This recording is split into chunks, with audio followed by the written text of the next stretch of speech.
संयम की चर्चा चल रही है तत्वार्थ सूत्र के अंतर्गत। व्रतों का वर्णन आ गया है 7वां अध्याय। 6ठे अध्याय तक सब छटे हुए लोग थे। बदमाश जो करी हमने, बदमाशियाँ करी, अब उसको बांधने का समय आ गया है। बंद करना, बंद होता है ना, आश्रव होता है व्रतों से, तो वो आश्रव होता है तो वहाँ पर शुभ आश्रव होता है। एक बार की घटना है, एक बार आचार्य कुंद स्वामी से किसी ने पूछ लिया कि बोले स्वामी, जो ये आपने व्रत समिति गुप्ती कहे हैं, 12 भावना कही है, 12 अनुप्रेक्षा, 10 धर्म, 22 परिचय जो कहा है, ये हम कैसे मान ले कि यही मोक्ष के हेतु है या संवर के, निर्जरा के मोक्ष के हेतु है, ये हम कैसे मान ले? तो सामने एक पेड़ था। आचार्य स्वामी ने कहा, आचार्य कुंद स्वामी ने कहा कि सामने जो पेड़ दिख रहा है वो पेड़ कौन सा है? बोले आम का पेड़ है। और उस वक्त सीजन शायद बरसात के समय का था, तो आम तो सब झड़ गए थे उसके। तो आचार्य ने कहा, आचार्य स्वामी ने कहा, कुंद स्वामी ने, कि मैं कैसे मान लूं कि ये पेड़ आम का है? बोले कैसे मान लो? क्या मैं कह रहा हूं आम का पेड़ है? तो बोले तू कह रहा है, तेरे कहने से कैसे मानूं? क्योंकि अभी कहा ना, क्योंकि जो फल है वो पेड़ के लिए बोलते हैं, तो उस पर आम तो दिखे मुझे पहले। बोले आम आने का समय आएगा तब आ जाएंगे। तो बोले जैसे आम आने का समय आएगा तो आम आ जाएंगे, तो जब तुम अभी ये सब पालन करोगे, संयम, गुप्ती, व्रत, 12 अनुप्रेक्षा, 10 धर्म, 22 परिचय जब पालन करोगे, तो जब मोक्ष का समय आएगा तो मोक्ष रूपी फल मिल जाएगा। तो चारित्र जो है वो ज्ञान की भाषा है, बोलने की शैली है। आपके पास जो ज्ञान है वो जीबान से आप नहीं कह सकते। चारित्र होगा तो वो अपने आप ज्ञान बोलेगा। जैसे फल बोलता है पेड़ के लिए कि भैया ये पेड़ कौन सा है, आम का पेड़ है, बबूल का पेड़ है, नीम का पेड़ है, उस प्रकार से चारित्र बोलता है कि ये ज्ञानी है। चारित्र बोलता है कि ये ज्ञानी है। चारित्रवान को बोलना नहीं पड़ता कि भैया मेरे पास ज्ञान है, आप मेरी बात सुन लो। लोग स्वयं कहते हैं कि भैया ये तो ज्ञानी है। समझ रहे हैं ना बात को?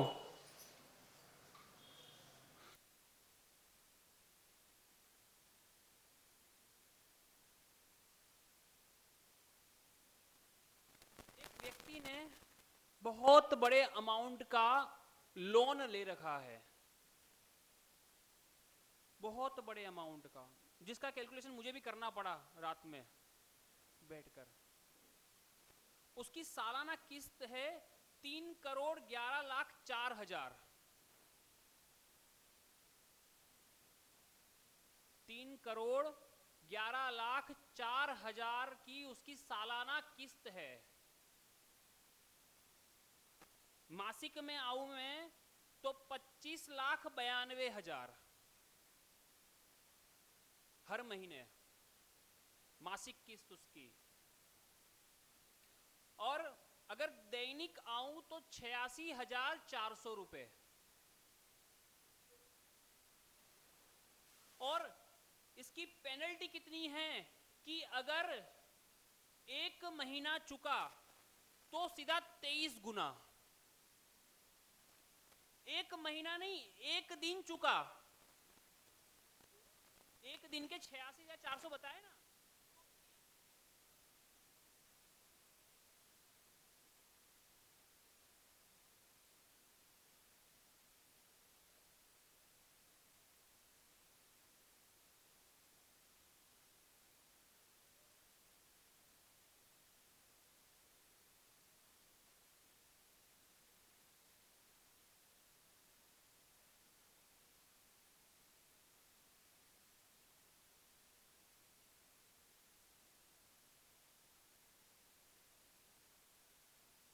बारीक करता हूं तो आपको और समझ में आएगा। एक दिन का 86,400 बताया मैंने आपको, एक घंटे का 3600, और 1 मिनट का 60, यानी कि 1 मिनट के 60 सेकेंड 60 रुपए के बराबर। ये मैं आपको बता रहा हूं। और 1 सेकेंड के अंदर 23 बार जन्म मरण, जहां से प्रत्येक व्यक्ति निकल कर आया है,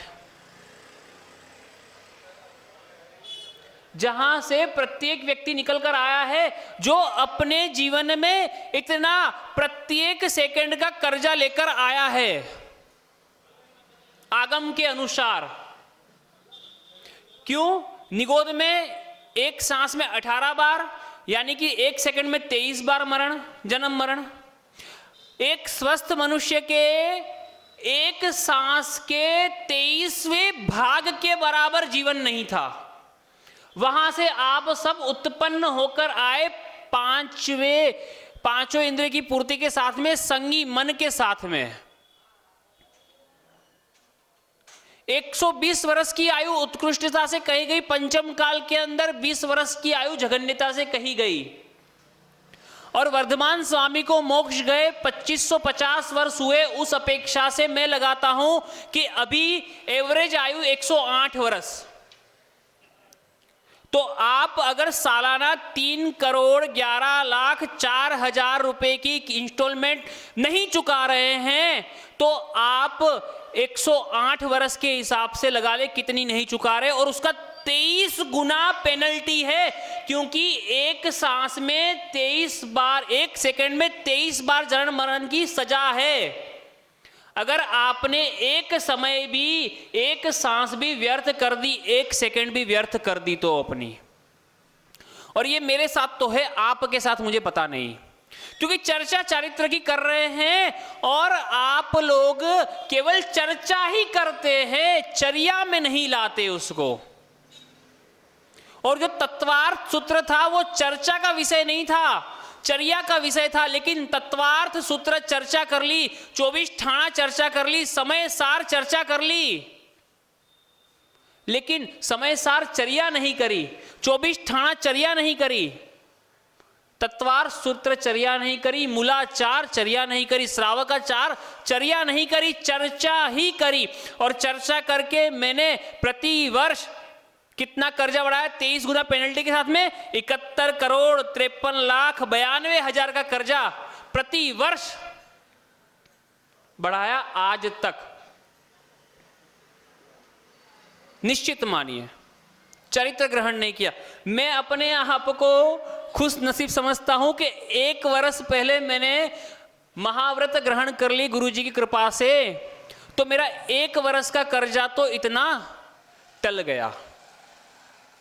और आपने कुछ ग्रहण नहीं किया, क्योंकि वहां पर अणुव्रत और महाव्रत कहा गया, चारित्र शब्द का प्रयोग नहीं हुआ अणुव्रति के साथ में। तो आप अपना कर्जा नहीं चुका रहे, ये निश्चित मानिएगा। सक्षम होने के बावजूद भी बहाना करके, और ये तो प्रकृति का नियम है कि वो किसी से मांगती नहीं, वो तो लपेट लेती है बस। आज तक तो आपको दिया है भर भर के, और जिस दिन उसने ले लिया निगोद में पटक के छोड़ेगी, ये निश्चित मानेगा आप लोग। जिस दिन वो वसूल करने पे आ गई ना, निगोद में छोड़ेगी, नरक में नहीं, निगोद में ले जाकर छोड़ेगी। किसकी गोद में? निगोद की गोद में छोड़ेगी वो आपको ले जाकर। अब भैया तू पैदा हो मर, पैदा हो मर, पैदा हो मर, तेरे पास ना चलने की, ना बोलने की, ना देखने की कोई शक्ति नहीं। नहीं, निगोद की गोद में, गोद है ना, तू पैदा होता रहे मरता रहे, पैदा गोद में ही तो मरता है, पैदा होता है ना, तो निगोद की गोद में पैदा हो और मर, वहां ले जाकर छोड़ेगी। निश्चित मानेगा अगर आप सक्षम हैं और बहाना करते हैं कि चारित्र तो बंध का कारण है, पूरी बात नहीं करते। किसके बंध का कारण है? व्रज वृषभ नारद सहनन के बंध का कारण है, केवली के पादमूल मिलने के बंध का कारण है, उत्तम सहनन उच्च कुल उच्च गोत्र के बंध का कारण है, तीर्थंकर प्रकृति के बंध का कारण है। अगर तू नहीं मानता है, नहीं कहता, तो वहीं जाएगा निगोद की गोद में।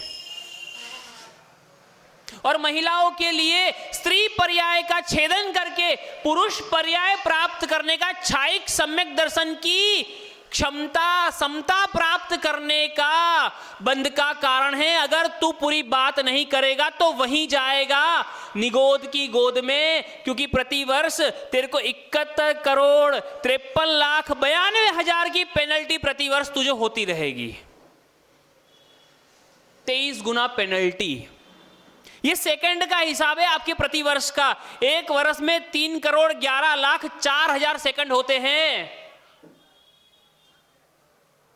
और जो आप व्यर्थ कर रहे हैं, ये रुपए के हिसाब से लगाना तो बेईमानी होगी। तो मैंने लगा दिया, लेकिन रुपए के हिसाब से लगाना बेईमानी होगी। मुझे कतई नहीं लगाना चाहिए, लेकिन क्या करूं, बस आप लोगों को समझाने के लिए इस प्रकार से कहना पड़ता है। फिर तर्क खड़े करेंगे कि महाराज जी चरित्र तो बंध का कारण है, आश्रव का कारण है, लेकिन पूरी बात नहीं करते भैया। तीर्थंकर प्रकृति का बंध सम्यक्त्व चरण चारित्र के बाद ही होता है, चौथे गुण स्थान के बाद ही होता है। और पंचम काल में अपने आप को सम्यक दृष्टि साबित करने का एक ही रास्ता है कि भैया चारित्र ग्रहण कर ले। पंचम काल में तेरे पास अपने आप को सम्यक दृष्टि साबित करने का और कोई रास्ता नहीं। तू कितना ही बड़ा पंडित हो जा, तू कितने ही कुंद कुंद के 84 पहाड़ की सारी कारिका याद कर ले, लेकिन मैं तुझको सम्यक दृष्टि बिल्कुल नहीं मानूंगा। क्यों नहीं मानूंगा? क्योंकि वो तेरे आचरण में नहीं आई। अगर तू सम्यक दृष्टि होता तो वो तेरे आचरण में आती, दिखती, मुझे नजर नहीं आ रही मुझे कहीं पर भी। क्यों? क्योंकि ज्ञान चारित्र के माध्यम से बोलता है। पहले ही कहा कि वृक्ष जो है अपने फल के माध्यम से बोलते हैं। तो तू ज्ञानी हो सकता है, लेकिन सम्यक संज्ञा नहीं लगेगी। तेरा सम्यक दर्शन चारित्र के माध्यम से ही बोलेगा, ये तू निश्चित मान। यात्रा कराने का कारण है, और ये हर बार करवाऊंगा। क्यों? क्योंकि तू भयभीत तो होता नहीं।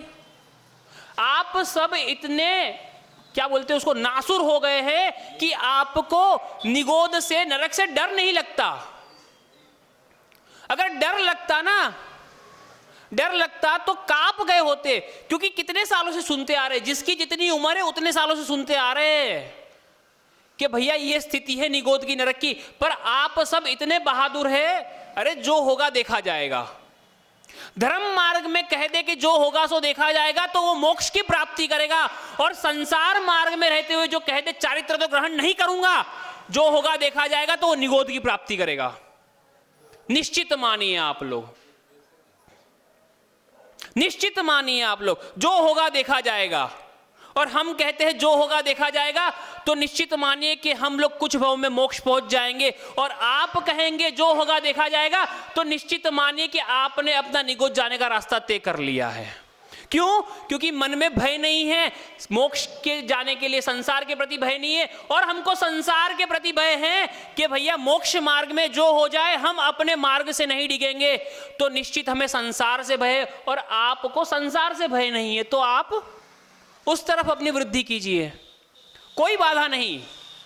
हमारा तो काम केवल समझाना है, हम डराने नहीं आए, समझा रहे हैं आपको।